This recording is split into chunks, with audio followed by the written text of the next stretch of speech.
We are very excited to have a great panel discussion to talk about the new wave of sustainability in Saudi Arabia's Giga project. We would like to invite Mr. Ra'id Al-Basit, the Chief Sustainability Officer of RSDC, and Ms. Abir Manna, the Acting Director of Sustainability at NEO, and Mr. Philip, the Chief Risk Strategy and Sustainability Officer at Aqua Power, and Dr. Sultan Al-Sharif, Director of Sustainable Development at the National Center for Environmental. And we would like to invite Princess Noura bint Turki Al Saud, founding partner of Aoun Strategy, to moderate this session.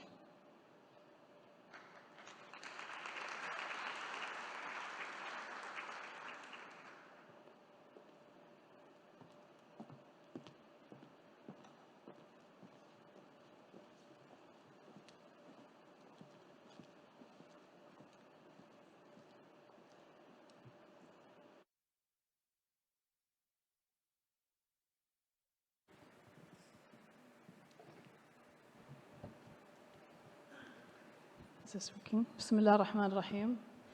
Thank you all for being here. It's such a pleasure. Your Highnesses, Your Excellencies, dear youth, I'd like to start by a short introduction before we start speaking to our panelists. I'd like to start by going back in time with Vision 2030. Sustainability has been a fundamental component of this vision since it was launched over 6 years ago today. It is an underlying principle of each of the 11 programs, the 24 projects currently in place, designed and deployed to turn this vision into reality and to drive the inherent ambition of our nation towards a vibrant society and a thriving economy.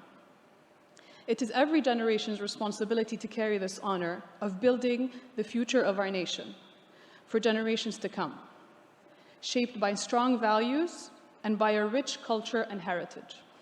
But it is within our youth that this promise lies. Our session will cover all three components of sustainability today: the environment, the social, and the economic. The government's Giga projects, along with the many new companies and initiatives that have been designed to look beyond the optimal economic efficiencies that have shaped business activities for the past century by putting social, environmental, and governance factors at the forefront of its strategies. We will hear from senior specialists with us today of not what can be done, but what is being done in the realm of sustainability in the kingdom. Each of our panelists are currently leading the sustainability agendas of their respective institutions, working to prove their leadership in sustainability, as well as their status as national champions in the kingdom.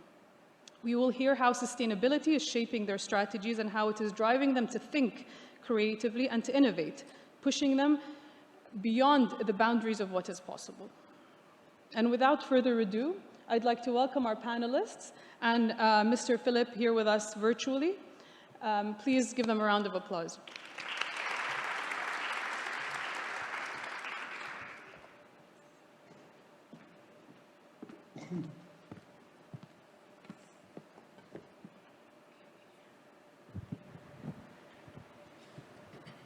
Dr. Sultan, I'd like to start with you.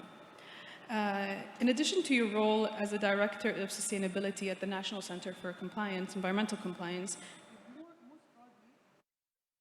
worked on shaping many sustainability initiatives and policies within the kingdom. I'd like to give you an overview about the sustainability agenda within the kingdom, and then specifically on the environmental component of that. Actually, I would like to thank you all, specifically KAUST, for this invitation. And youth, actually, you made us proud and comfortable because our sustainability efforts will last longer in a sustainable manner. Going to your question, actually, Vision 2030 as a blueprint for sustainability gave every aspect of life and activities in Saudi Arabia to be walking free in a sustainable manner. From the Vision 2030, a number of sustainability initiatives, programs, projects are existing in the three pillars of sustainability. We have in the social and economical parts, as you saw early today. And from environmental perspective, we have the Saudi Green Initiative with 10 billion trees to be planted within the kingdom in the next decades. To give some of the efforts with regard to sustainability, a new environmental law was issued in 2020, 2 years from now. This is guiding the environmental aspects through the public and private sectors across the kingdom. And we are cascading this into different initiatives to reach each individual project. And with the power of people, this will be a reality. Thank you. Mr. Raed, I'd like to turn to the Red Sea. You are very close to opening your first resorts to the public. And so I'd like for you to give us a quick overview of the Red Sea's ambition. And most importantly, I'd like you to focus on your approach to regeneration, because you're not only sustaining, you are recreating and regenerating ecosystems, putting the communities at the forefront to engage in these activities, but also putting a huge emphasis on the environment, whether they're the coastal or the land environment. So. Thank you very much, and thank you for KAUST and for the warm welcome. It's been a wonderful day so far. I've learned a lot, met a lot, and I'm really happy to be here among you. The Red Sea Development Company, as you know, is leading the development of 2 Giga projects and a few other projects along the coast of the Red Sea.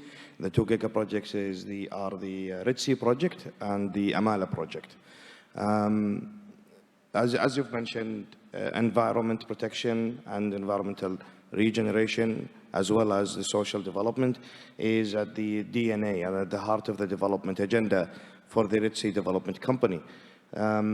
Both the Red Sea Development Company and the Red Sea Development Project, as well as the Amala project, both started with engagement with people just like you. That is really the difference in terms of how those 2 projects have been developed, in that the master planning team, we did not engage at the beginning at the forefront with the master planning team or with the designers or the engineers or the architects. The first people we engaged with were from here, from KAUST. We engaged with the scientists, we engaged with people who will help us understand, the Al-Wajh Lagoon, the areas between Diba, Al-Wajh, and Umluj, to understand where we're developing and understand what would be the potential impact of that development on the environment as well as on the social agenda. The master planning started with an environmental assessment, baselining information, gathering information about the site, gathering information about the flora and fauna, the habitat, as well as the people as well. Understanding the people, understanding the communities that surround the project is an important part of decision-making in distribution of the development and where the localities would be, how would they link together, as well as how would they then integrate within the environment, but also integrate with the social components surrounding the development. Of course, the ambitions, I can speak a lot about the ambitions of the Red Sea. Zero single-use plastics, zero waste to landfill, no harmful discharges to the sea. I can also talk to the social development as well of both the projects. For the company, corporate social responsibility has taken really a step further than that, and we have a dedicated team led by the Red Sea Development Company, focused on social development. And that is really the main focus, is to develop the social agenda, develop the people and the local who surround the both projects, to add to the human capital needed for the project and to add to the current manpower as well as the future manpower requirements for the project. Regeneration is what we stand for, and really aiming for regeneration is what helped us move our focus from merely the status quo of minimizing negative impacts of development on the environment to adding to the environment. So one of the key mandates by His Royal Highness from the get-go, who is the chairman of the board, is to enhance and add, make sure that we achieve a 30% net conservation benefit by the year 2040. And that is a hard target that we're working really, really hard at the moment now trying to achieve. Thank you. Thank you. Well, we'd like to touch on all of these environmental targets in a bit, but before I move to Abir, I wanted to ask you a little more to elaborate on the participatory approach you're taking to community involvement and engagement. And I think this is very important because we heard some of the speakers here today and some of the students ask, how can you engage the youth? How can you engage people? How can you get them to feel some sort of ownership when it comes to sustainability and see the benefits? And I think some of the examples that you have speak widely to that. Sure. I mean, if I break this into two parts and start to talk about the integration with the locals, and as you know, there are laws and regulations within the kingdom for Saudization and to ensure integration of the local content. We at the Red Sea, we take it a little bit step further in terms of current activities now with all of the contractors in terms of construction. We're focused and we have a system within the company to ensure that incentivizes all contractors to incorporate employment by the locals. And those are people from Diba, Al-Wajh, and Umluj, and all surrounding communities to the project. This is now at the moment during the construction phase, but as well with now the studies and the strategies around the tourism offering for the future guests is also integrated into our rich culture, integrated also with our rich heritage within the region. And where does that exist? That exists within the locals, that exists within the people of Saudi, within the Saudis, within their own communities. The other way is the engagement with the youth. For the company itself, I want to say that the highest percentage of intake of fresh grads is in my department, in environment and sustainability and other related disciplines as well. The leadership of the company believe that what we're trying to do here in terms of environment and sustainability is truly something that has never been done before. Integrating sustainability agenda and integrating environmental protection as well as environmental enhancement at every stage of the development is something that the region definitely has not seen before. We're trying to break the connection between mass tourism and negative impacts on either the people or negative impacts on the environment. That is what we're trying to make. We're trying to lead the world in creating a regenerative tourism example at a global scale here in the kingdom. And that requires both international expertise, but it does also require an intake from fresh minds and from young scientists who have studied and spent their lives studying waste management, engineering, ecology, etc., to engage with us from the local and to make sure that what we develop within now and in the future is specific, bespoke to our situation, to our region, and to the tourism offering we want to offer the world. Thank you very much. I'll move on to you, Ms. Abir. At NEOM, you've been given a blank slate. You are designing a new way of life and a new model for sustainability. Instead of forcing humans to conform into their surrounding environment and built environment, you are designing around human needs and priorities, focusing on well-being and nature. Speak to that a little bit, please, and how has that aspect shaped your thinking around designing NEOM and projects around NEOM? Sure, thank you.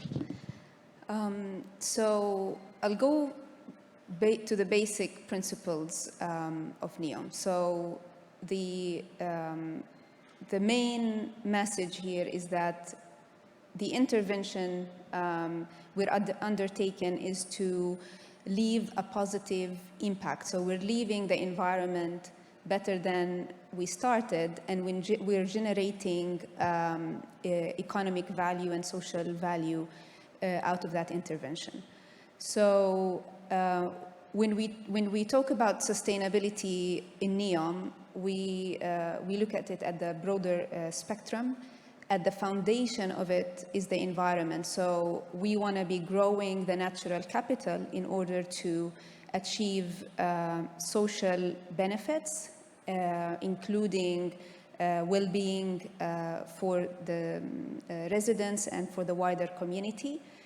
And also the diversification of the economy, which ties in directly to the Vision 2030 of the Kingdom. So looking at sustainability from what I like to call a transdisciplinary lens is bringing, is the reason why, if you like, we have these 16 economic sectors, and we have a quite tight collaboration between a multitude of expertise within NEOM to look at what sustainable outcomes of NEOM would be from those different lenses. When it comes to the well-being aspect and how NEOM looks at nature integration being a catalyst to well-being, we're talking about both physical and mental well-being. So one of the commitments of NEOM is to preserve 95% of NEOM region to protect nature. But by doing so, we also want to have the people being exposed to nature. And that relationship between people and nature is very important. So I could talk a little bit more of the scientific research behind this. So for instance, one of the things that the research indicates is the emotions that generate pro-social behavior and pro-environmental behavior is actually the same. So this is a catalyst for us to tap into. If we are going to change people behavior and build the future, solving global challenges on climate change or environmental biodiversity loss, etc., we need to tap into the resources, which is the people first. So it's the one commodity that we have that we need to protect and use for the benefit of people. So it's people, environment to environment benefit. So that comes as the one of the key principles that we try to leverage, and I'm happy to talk more about the application of this in NEOM. Yeah, I'd like to touch on all of the three main developments that you have, but maybe before I'd like to focus on one specific development for now, which is the line. Mm-hmm. So the line would take up to 5% of the land, keeping, as you said, 95% untouched to keep that human connection with nature. But at the same time, your approach to urban design and urban development is very different from what is now being spoken about and discussed widely, in the wider community on sustainable urban planning, right? And it differs. It's the complete opposite of this center-centric approach to cities design and urban hubs. So can you talk a little more about this philosophy of the line, and how do you maintain the social and human interaction between people compared to, the more widely known or understood approach to designing cities? Yeah, sure. So one interesting aspect of the line is both the vertical connectivity and the horizontal connectivity. So the idea of vertical cities and how we provide social spaces and natural spaces, 3D, if you like.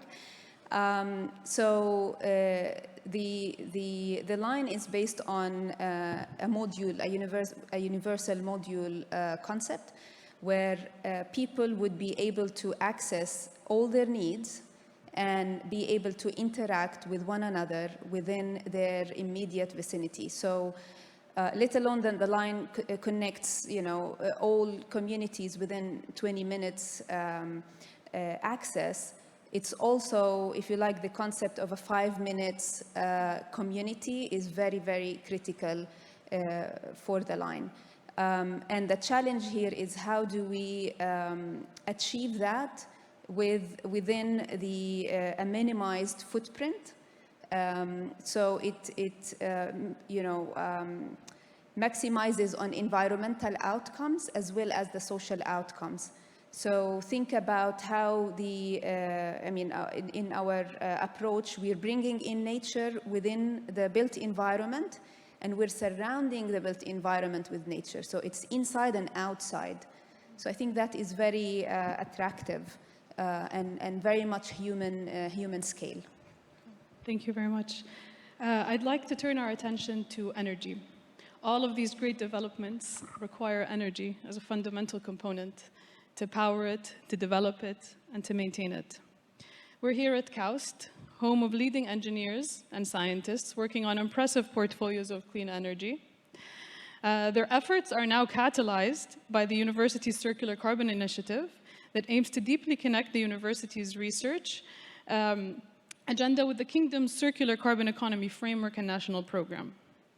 It aims to manage emissions while deploying a diversified portfolio of technologies to ensure secure, affordable, and reliable low-carbon energy. So with that, I'd like to turn to you, Mr. Philip, and I'd like you to talk to us about Aqua Power's experience in this field. You've been a leader in clean energy for many years now, before Vision 2030. You have deployed and worked on multiple projects globally, mainly on renewables, solar particularly, but also on gas-fired powered plants. So I'd like you to talk about your experience in the industry in general, within the Kingdom, but also about the evolution of Aqua Power's activities and opportunities in the Kingdom itself. Yes, thank you very much, and happy to be here. It's a pity I couldn't be there in person, but there were some practical problems, and it's good to see all these young people interested in sustainability, because basically that's, as always, that's the future. You are the future, and you will have to support all these sustainability initiatives. Now, as you say, indeed, Aqua Power is a big energy company, and basically we are concentrating on three different things. And the first one is power generation, where we have about 43 gigawatts of power generation in the world, about which half is in the Kingdom, and about now, for the moment, about 30% of that is renewable. Something that is maybe not that well known is that, secondly, we are one of the leader in the world of water desalination, with about 6.5 million cubic meter a day all over the place, and also a lot in the Kingdom. And I think a lot of people talk about renewable power, but I strongly believe that water is going to be a big part of our sustainability agenda, and especially green water. Not that the water will be colored green, but it will be desalinated with green energy. And a new element that we are looking at and that we want to develop is green hydrogen. We strongly believe that hydrogen will be one of the energy carriers of the future, and will be needed to go to a zero carbon society. And hydrogen you can make out of green energy and water. And one of the projects we have is in NEOM. NEOM is the biggest project in the world that is finally going to start, which is a huge. We are going to produce about 650 tons of green hydrogen a day, and we will need 4 gigawatts of renewable power for that. So this is a little bit on what we do, and of course, the renewable part is for us crucial. We have made the commitments. Most of what we develop is renewable energy, solar. We also do wind. We are part in the Kingdom of Saudi Arabia, of course, with the big renewable project, because on Vision 2030 there is a big ambition to green the energy environment of the Kingdom, and we are part of that. We are already building big solar. The biggest solar project, by the way, is in Sudan, in KSA. And we are looking at others. So it's a constant project development to go to solar and maybe wind, but basically in Saudi Arabia, it is solar that will be the most important renewable energy. Next to that, we are part of two projects, like I already said, NEOM. We're also part of the project in the Red Sea, which is basically a very sustainable project. It's going to be kind of an energy island, so to speak, where all the energy will be renewable. And so there will not be a non-renewable source in the Red Sea. We are developing solar plants because we are isolated. Basically, we need to be sure that there is energy when there is no wind, when there is no sun. So we are building big batteries. And so we do the whole water and waste treatments. So that is one of the things that we are doing, and we're of course looking at other projects in the same way. So that is a bit what we are doing in the kingdom. We are very active and subscribe in the whole renewable transition, the energy transition into renewable power and a zero carbon world. Thank you. I'd like to touch on the aspect of a transition in the energy system. It's very clear that we're going to need an integrated approach that focuses on all different technologies, not only renewables, but also other clean forms of hydrocarbons.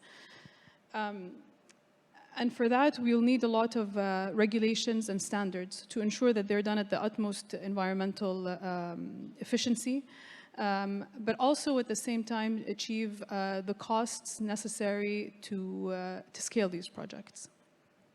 My question to you is, how are these Giga projects that you're working on, whether it's NEOM or the Red Sea, and all the technologies that you are required to deploy to ensure that you are delivering the necessary energy, how are these projects going to catalyze the efforts to an integrated global energy system that is reliant on all of the different sectors, but more importantly, one that is economically efficient?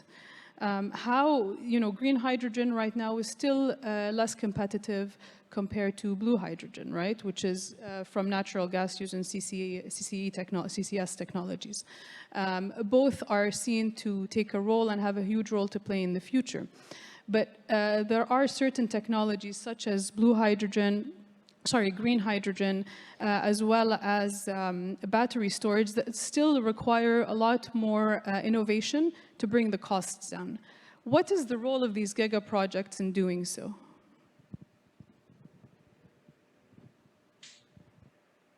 Well, we saw it, if we look back a couple of decades, solar power was about, I guess, 50 times more expensive than it was today. I'm not sure of the 50, but it was a lot more expensive. So basically, when there is a new technology, when there is innovation, the most important thing is that you need to build up scale. So it's clear that the solar has become affordable and even cheaper than the current energy systems, as gas even, because it was brought up to scale, one, and second, because there were a lot of innovations. People are looking at it because they believe in it, they make technology advancements on it. And that is happening all the time. It is basically a combination of research and innovation, where KAUST can play a big role, and we are working together, by the way, with KAUST intensively on solar, for example, but also on desalination of water, because that's the same issue. And the second element is that you have to produce it at scale. And therefore, big Giga projects are very important. Because then you can go into the market and go with a procurer of these systems and give them scale. And say, listen, for example, in NEOM green hydrogen, there is 4 gigawatts. This is huge. A solar project, for example, to compare with Red Sea, which is basically lower. The solar is 340 megawatts. This is 4 giga. The same is for, you speak about green hydrogen, more expensive, absolutely. But if you can do big projects, you can talk to the people who make the electrolyzers, which are basically the machines that are going to take the water in and bring the hydrogen out. There is a lot of scale to do in these electrolyzers as well. And then prices go down. So it's a matter of starting projects, doing them, and yes, in the beginning, they will be a bit more expensive, but I think there is no way back. The energy will have to go to a transition where there will be multiple technologies until the major technology that will be the cheapest and have the biggest scale will basically win, so to speak. And there you have to constantly look at innovations, at projects. You have to do things. There's no waiting. To ask you one additional question, maybe you could touch on is, I think the support of the government is really showing and proving the government's focus and emphasis on sustainability itself, right? Because the government is supporting these projects and making them economic for the companies involved, such as Aqua Power. So what type of provisions is the government giving to companies such as Aqua Power? What kind of support is it providing you with for these projects to actually be economically beneficial and valuable to you as a company, as a private sector player? The support of the government is the initiative. You can never do these projects without an initiative. And for example, in this big hydrogen project of NEOM, this is a project that has been instituted by the government. And then, of course, I think this is also when we ask private companies, we ask private financing to live. It's not that the government pays everything. The government support provides land and gives the incentive to do it. But you still have to make a project that is economically viable. It should not be, and it is not, all over the world, not only in Saudi, but in other countries as well. It's not charity. I think we have to be clear, and the government is clear about that. There are initiatives, there is a push. They provide the necessary environment for companies to implement these projects. Thank you. I'd like to turn back to NEOM and talk about the two other projects that you're doing, Oxagon and Trojena. Both are big projects that would require a lot of infrastructure, but at the same time, they do provide an ecosystem for sustainability when it comes to social sustainability and well-being. It promotes outdoor activity that also promotes additional well-being. At the same time, the Oxagon project will be a model for an industrial city. So could you talk to us about the sustainability components that you're thinking about and how this benefits and feeds into the kingdom's vision of sustainable and thriving ecosystems? This is okay. Both Oxagon and Trojena are unique on their own. So with Oxagon, for example, it's very much built on circular economy principles.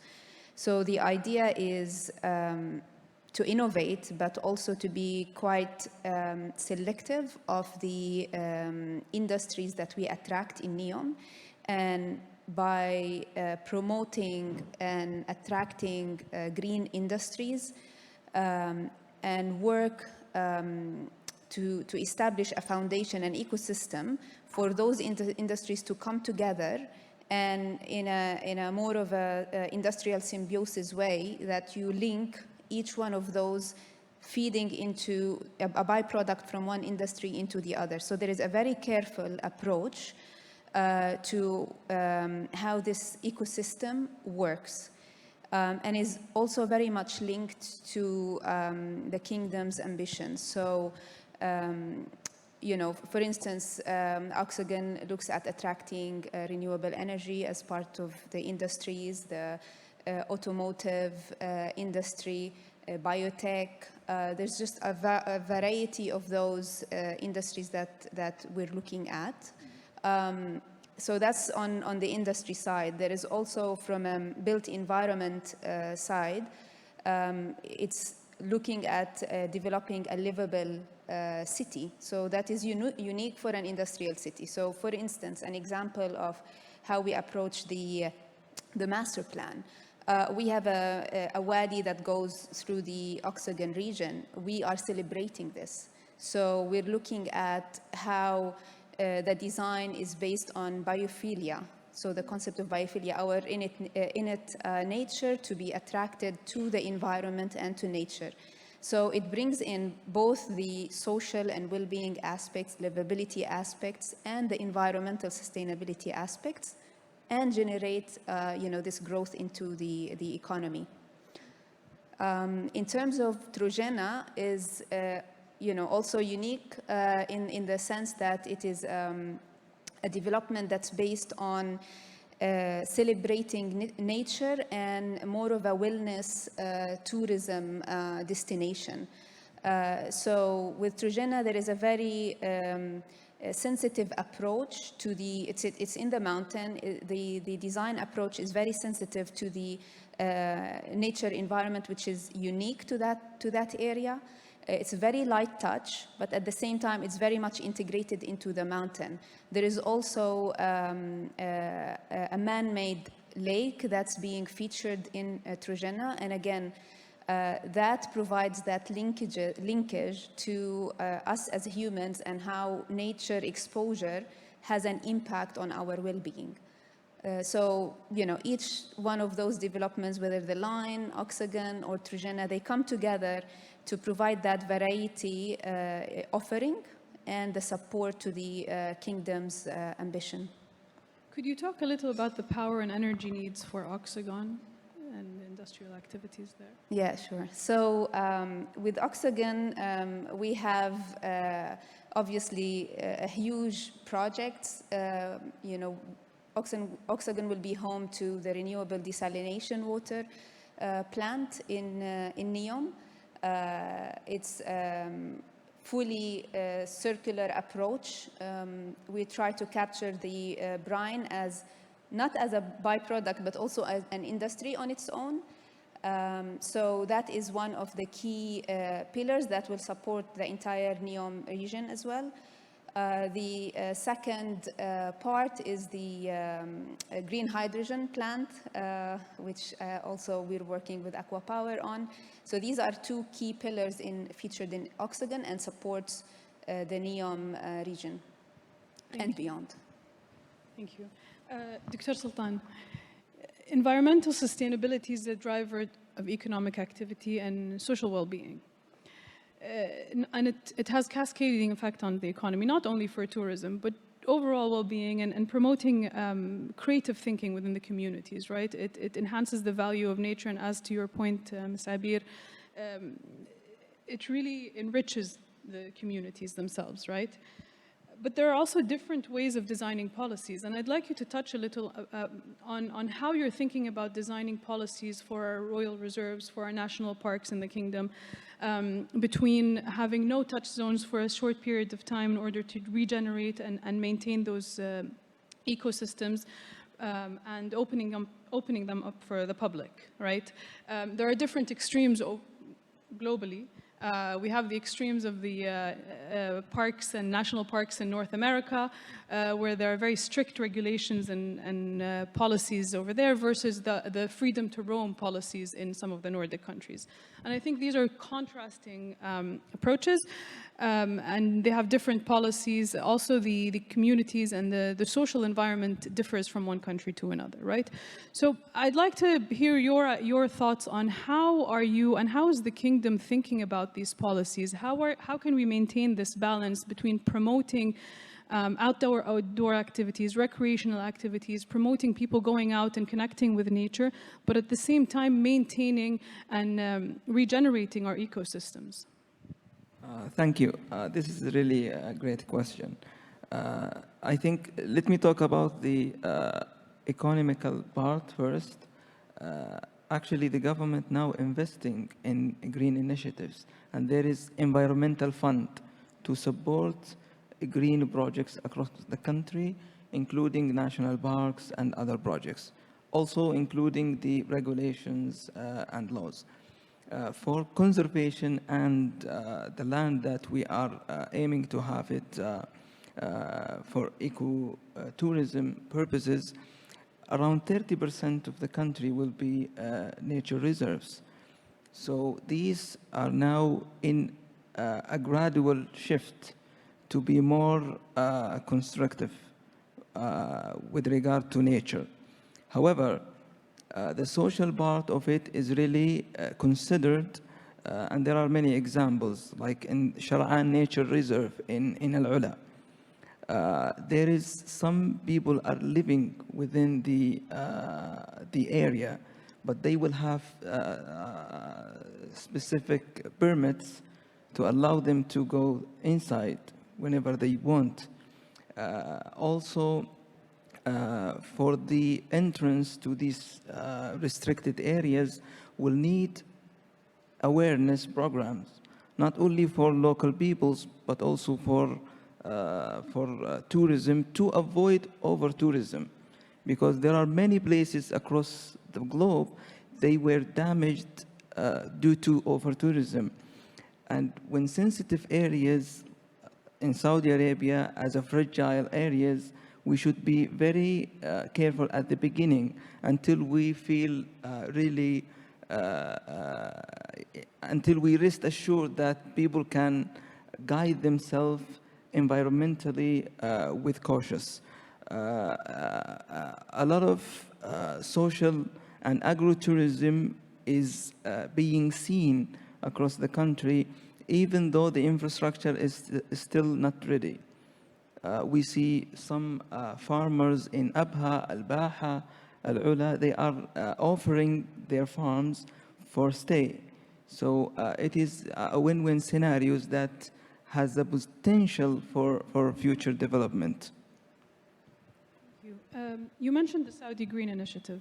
A big part of that are nature-based solutions. Some of them are mangrove projects in the Red Sea. Others are planting trees, 100 million trees at NEOM, announced very recently. I'd like you both to talk about some of the opportunities and the challenges around that. For NEOM particularly, and I think this goes to all of the billion tree initiative for the kingdom, is water resources. How are you going to secure and harvest enough water to keep these trees afloat, right? And at the same time, when it comes to the Red Sea, perhaps I'd like you to talk about the mangrove project and how much it will contribute to the Saudi Green Initiative's targets of reducing CO2 emissions in the kingdom. Yeah, so recently NEOM announced, with NCVC, the collaboration to deliver on 100 million trees, shrubs, and grasses within NEOM. Obviously, the first approach is to utilize native species that could be drought tolerant and minimize the requirement for water resources. The second approach in general in NEOM is we work on on the water balance model. So we do have the renewable desalination water plant that will feed into entire NEOM region. But what we're doing as well is the recycling and reusing of the wastewater and utilize that for irrigation purposes. So we are looking at it as a full cycle, carefully studying the water balance for the demands and the wastewater generated. Thank you. Mr. Philip, maybe I can come to you to talk about some desal technologies. You do work on that, and maybe you could just give a quick update on some of the most efficient RO technologies and what the future of desal looks like. Yes. But I think when you go back in history, most of the desalinated water was made with thermal plants. Huh? It was basically the simple way of evaporating water and leaving the salt out of it and then recapturing it and bringing it in. Now the world has changed completely, and basically now all desalinated water is done with reverse osmosis, which is basically a potential clean energy because it uses electricity to push the water through filters, so to speak, if I can simplify, and make the water desalinated. So this is for sure the future. The innovations around reverse osmosis is the making more efficient and cheaper the filters, the ones that do the filtering of the water. There are also other technologies that we are looking at. Sometimes speaking of forward osmosis. There is a lot of research around it, but for the moment, the reverse osmosis is the technology that is most used and where there is a lot of improvements around it. The advantage of reverse osmosis is that you can use green energy. That means that if you feed the plant with renewable energy, that you have, as I said previously, that you have green water. So I think that is important. There is another important thing that has to be looked at, which is the brine. This is something that we need to look at, and because that's a potential. Because if you use a lot of desalinated water and you concentrate a lot of these plants in the same area, what do you do with the brine? So there are also things that have to be looked after to make that ecologically friendly. And so I think we are going. Another problem, and that's something that some people have forgotten and that we have to look at clearly, is that due to climate change, we might have more acidity in the seawater. So this is something also that have to be looked at innovation, because that could also impact the efficiency of desalination plants. Thank you very much. We'll turn back to you, Ustad Raed. If you can talk about the mangrove project and also maintaining pristine environments, particularly with your coral reefs at the Red Sea. So the Red Sea project and the Mala project, both projects are built around the environment. So the natural asset is our most important asset. And to be honest, the huge investment into the building asset and the master plans would mean nothing if the future guests are coming to enjoy the pristine environment of the Red Sea. Protection and generation, enhancing the natural asset is, as important and the starting agenda for the Red Sea. I just wanted to add to on NEOM and the efforts with the Saudi Green Initiative for the Red Sea and the distribution of all of the master plans along the Red Sea project and the Mala project. The project has an operating nursery now that is the largest nursery in the Middle East and North Africa. And the main purpose of that nursery is to grow and cultivate and grow plants that are native to the region, native to the area, and that those plants are going to be the main plants that will be used for landscaping, as well as for protection from sand and protection for the roads along the whole of the journey of the Red Sea. The mangrove, as well as the coral, two agendas are really two main specific strategies are being deployed at the moment. The first one is the removal of existing pressures. The mangrove along the whole of the Red Sea is suffering from existing pressures from all of the surrounding communities and all of the urban development on surrounding where mangrove is growing. So the removal of those existing pressures is what is rehabilitating those mangrove areas. The studies for all of the master plans are ensuring that there is no negative impact of all beyond the footprint of the project on mangroves, but also we are integrating the mangrove plantation into the designs and into the master plans in the future. So at the moment, the plantation is going, we're of course working with NCVC the whole mangrove agenda for the Red Sea, but the plantation is two-front. One plantation is in the natural area where mangrove is most likely to succeed and flourish, but also integrating the mangrove plantation into existing designs. Designs will revolve around the mangrove, as this is the natural asset that already exists in Al Wajh Lagoon, for example. In terms of coral, it's also the same. The removal of existing pressures on coral. So there are a group of scientists within the Special Economic Zone environmental team that is looking after studying all of the coral reefs that are surrounding both the Red Sea and Amala, studying their health and studying their changes in the conditions for those to understand what is impacting them beyond the development. But within the development, we're also working on regenerating, generating corals, growing corals by various methods. Now we have two pilots in place at the moment for generation of corals and plantation of those corals into the area. This would, of course, enhance the amount and the distribution of coral in the Red Sea, but also helps us to understand how can we divert any pressure from natural asset to an asset that we have successfully created. Fantastic, thank you.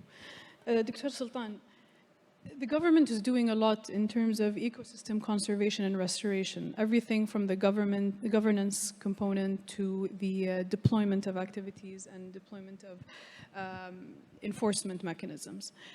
But my question is, what can the wider community do? What can the private sector do? What can the nonprofit sector do? And more importantly, how can individuals who are interested in entering this field think about their futures and the expertise that are necessary for them to contribute to environmental sustainability in the kingdom? First, to arm themselves with the knowledge and courage for sustainability in order to move forward to the next level of being a contributor.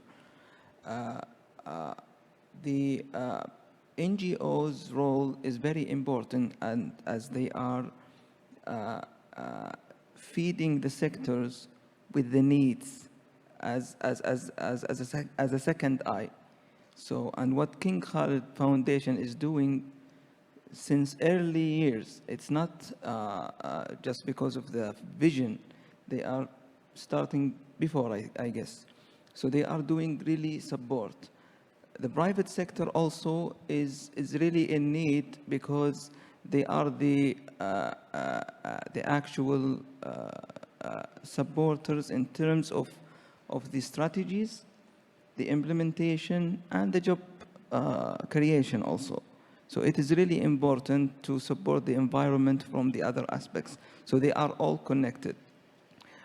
One important thing regarding sustainability as a whole, it is not only to think about social, environmental, and economic. The most important thing is the cultural sustainability. And this is very important to focus on in Saudi Arabia, considering the globalization. We have a diverse culture. It's rich, so we should keep it sustainable because this is something that we are proud of. Of course, cultural sustainability is a fundamental, I think, component, because if you don't have it, what creates identity. If you don't have that identity, then you lose everything else and your reason for being. Before we turn to the audience and take questions from the audience, maybe I'll turn to our three speakers and ask you to just share some of your thoughts in terms of what do you look for in future scientists and future administrative professionals and technicians and technological experts within your own institutions? Maybe we'll start with you, Mr. That's a really very good question, and it's a question that I have actually started to learn working on the Red Sea project. I've been with the project. I was very fortunate to start with the project 4 years ago from the early master planning phase, and working with young engineers and young scientists from the start have really taught me a lot.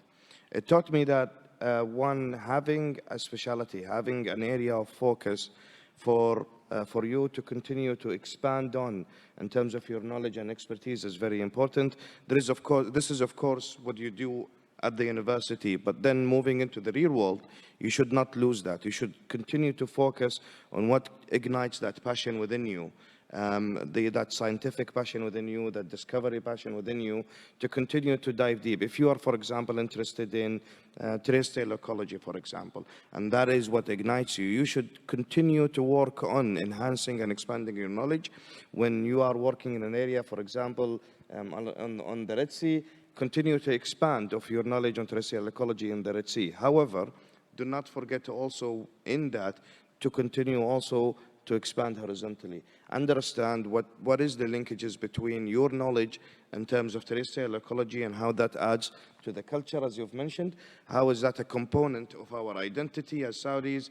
How does this also contribute to the economic well-being of the social component of the society and the people who live around you?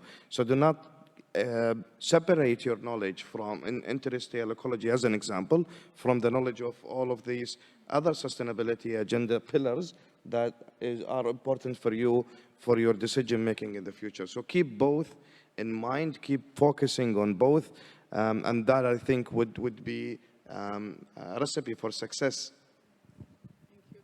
Mr. Philip, I would imagine with all the big projects you have, you need very strong and qualified project managers in addition to very good technical experts. How do you see Saudi youth preparedness for that, from your experience? I've personally seen fantastic examples in front of me, so I'd just like to hear your thoughts on that and what you look for in future employees and team members of Aqua Power. Yes, first of all, I share the fact that in Saudi there are enormously good qualified people. This is because we have been in the last, let's say, 5-10 years, we have been driving a great Saudization in our company, and we are succeeding extremely well. So there is no issue in that respect whatsoever. What we are looking for, of course, is, like you said, we look people who are good project managers. We don't have these, we don't need scientists as such, but also people who can do projects, but also, we also need technicians, people who understand the energy world and especially the green energy world, which is not a problem, because you see that a lot of the young people now are there, and they understand that we have to go green, that we have to go sustainable. They even drive us, older people, in that direction, I would say. An important aspect is digital. You cannot forget about that anymore. So people should be really digitally conscious about what we do, because everything we do now has to do with digital. And a point that I would like to stress, even for scientists, that we don't make what we sometimes say mad professors or something. I think it's more and more important to have social skills to be able to work in teams. The world is really rather complicated. The projects are complex, the solutions are complex. So there's not one scientist who has the answer. It's all about teamwork, and therefore I think also in technical universities there should be courses about the soft skills of people. How do you work in teams? How do you convince people to be on the same objectives? So I think this is something that we should not forget at all. Agreed. We definitely need more interdisciplinaries and multidisciplinaries for this complex future. And nothing would need that more, no other project more than NEOM. You need the thinkers, you need the strategists, you need the scientists, you need the policymakers. So give us your thoughts on that and what you want from your future, I would say, workforce and residents at NEOM. So I think, to deliver on a project as innovative and ambitious as NEOM, we need to think outside of the norm. So it's we're trying to solve, within NEOM, we're trying to tackle global challenges. So we need to think very critically, and therefore, I guess I see it two ways. I see one way where someone is extremely passionate about very specific topic and pursue it exactly to what Raed was saying. So focus on one particular challenge and seek that solution. Obviously, NEOM has so many opportunities and so many economic sectors. So we're talking about energy, water, food, industries, health and well-being, and biotech. So design and construction, there's so much canvas to work with. The other approach one could take is the transdisciplinary, interdisciplinary approach, where you're the linkage, or you're seeing a problem from different angles to try and look at the solution. So one requires wide breadth of knowledge and collaboration, and another one requires very focused attention to a problem. Thank you very much. I think we have some time to take some questions from the audience. If you could introduce yourself and direct the question to whoever participant or panelist you'd like. Assalamu alaikum wa rahmatullahi wa barakatuh. My name is Muhammad Salman al-Sharif. I work as environmental protection engineer. As we know, the Red Sea and the NEOM are unique projects, and they have huge financial resource, mashallah. How we can encourage another company to work in this area with limited resource? Thanks. This is my question to all. We can take maybe 2 questions at a time, or would you like to? Okay. Let's address this question maybe. I think it goes to all of our panelists. And I think this was a question that I posed to you, Philip, just earlier, is how are these Giga projects becoming a catalyst for sustainable activities within the kingdom, right? It's one thing for you to be able to do this because you're a large company with all of your maybe endowments or resources and all of that. But how can your SMEs contribute without having the same capacities? Or maybe they have support, but no one knows about them, right? I want to speak from experience within the Red Sea. Three types of people are adding significant value with access to limited resources. One is the locals. And with the local knowledge, what the Bedouins do, what the locals do, what the farmers do, is actually teaching us of the most efficient, most effective way of addressing sustainability or environmental challenges. Yes, we come with strategies, and we come with our knowledge, and we come with scientists from the kingdom and internationally recognized scientists in certain fields. But that local knowledge is adding the most effective, most cost-efficient, and most specific approach to our region that will be most successful. The second type of people that we're working with, we're also adding a lot to the knowledge, are the NGOs of the region. The local NGOs are really the bank of local knowledge, the bank of connections within the region, the bank of the people who have access. They've tried it, they've met the challenges, and they've succeeded in many, many areas. They wanted, as Philip has added, the access to scale. Once the Giga projects provides them with that access to scale, partners with them, they are an extremely important partner to our success. And the third type is the youth.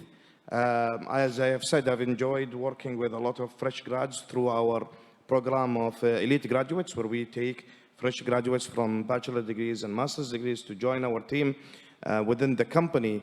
We've learned a lot from our youth. We've learned also that maybe over complications or looking at complex, fresh eyes with fresh knowledge, look at complex situations and complex challenges, you would, with the energy and the drive that they put into it, they really incentivize us and really push our hearts and minds to join with them as well to find these challenges. So all of those are helping us, even though we're truly, as Giga projects, are enjoying a great access to support from the top, from the chairman of the board and the government system as a whole. But those three factors are truly adding to the success within the Red Sea. Thank you. In the interest of time, I think we'll take all the questions and then have our panelists respond to that. So we'll start with you on that side, please. I'd like to thank our panelists and our amazing moderator. My question is to Abir and Dr. Sultan. When it comes to green hydrogen, it costs $5 to produce per 1 gigajoule of hydrogen from natural gas and $10 from coal. When it comes to electrolysis of water, it costs $20. So how could we justify such costs of electrolysis of green hydrogen? And if the aim is to reduce emissions, isn't plantation a better solution? Thank you. We'll take questions from you. Hello, my name is Sirine Sindi, and I'm a physics graduate from King Abdulaziz University. My question is the motivation of having being the lead of such a project, being by caring about the future of our next generations. So imagining our future, the well-being of our grandchildren, for example, how much will these projects, environmental speaking, specifically, and our action, how will these projects affect the future of next generation?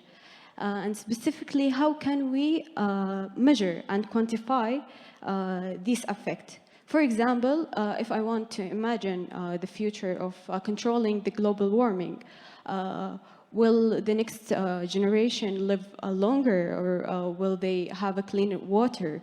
So as a person, I became more concerned about the life of my children and the life of the next generation. And I believe you do so after knowing the effect of our actions on them.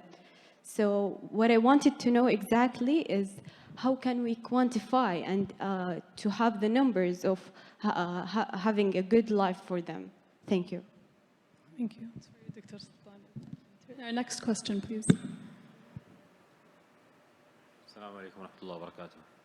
It's our pleasure to talk to you, gentlemen, today. We are proud of what we have achieved as of today in our Kingdom Giga project. Thank you very much.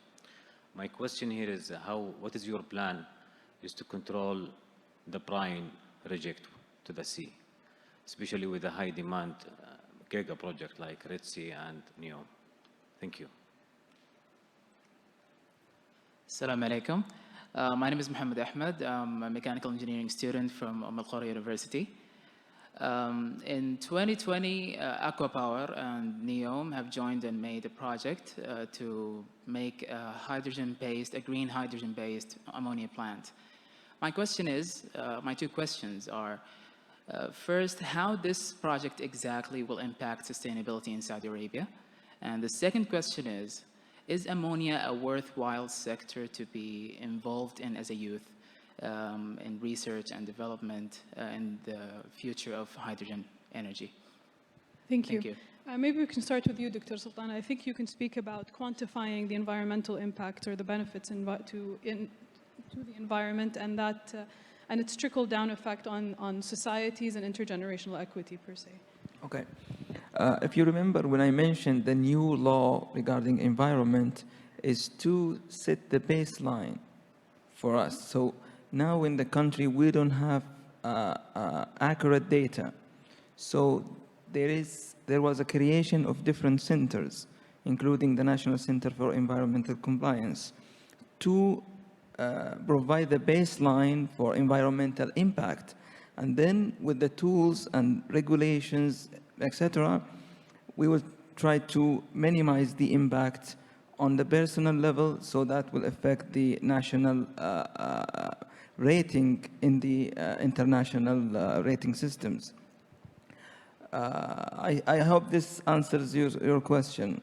With regarding to some issues specifically like water degradation or water scarcity, the average consumptions of water per person in Saudi Arabia is above the international average.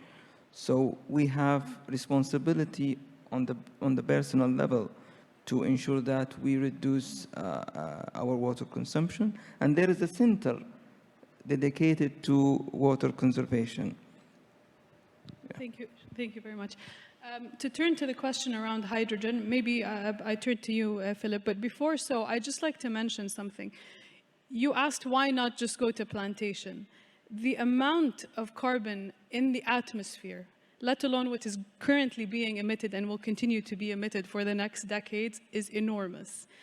And plantation alone and nature-based solutions alone will not be sufficient for that.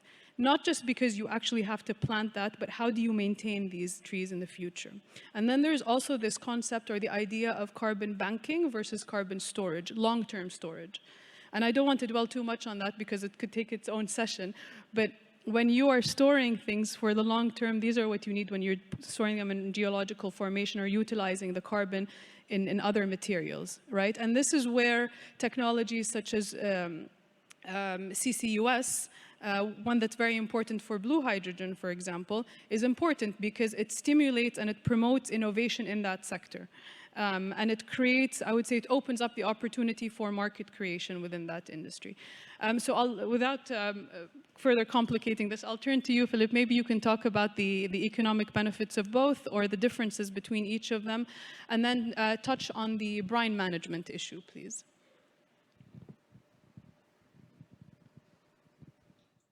Yes, so indeed, green hydrogen is indeed more expensive. I already said that there are clear studies that by lowering the costs, for example, of the electrolyzers, we can get there. Now, what is the impact? The impact is very simple.